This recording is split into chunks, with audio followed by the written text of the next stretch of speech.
Find the square root of 3 5 by 7 up to 2 decimal points. 3 5 by 7. 3 into 7 21. 21 plus 5 26 by 7. 7 goes in 26 3 times. Count for 21. 5 0. Go for 7 times. 10 minus 9 is 1 1 0 1.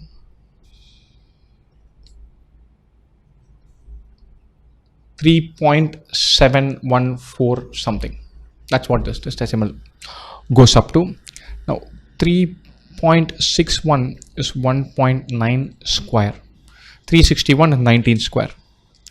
So square root of 3.714 is greater than 1.9.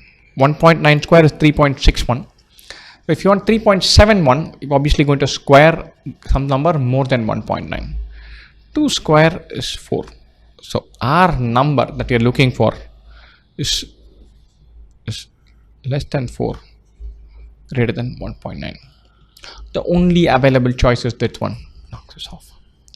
192 into 192. 2 4 18 8 1 2 plus 1 3 9 2s are 18 8 1 81 plus 1 82 2 8 added to 192 4 6 1 4 plus 2 6 plus 2 8 7 plus 9 16 6 1 3 6 8 6 4. So this is closest to 3 5 by 7. 3 pi by 7 is 3.714. So this number is 3.6864. So up to 2 decimal point, the number closest to it is 1.92.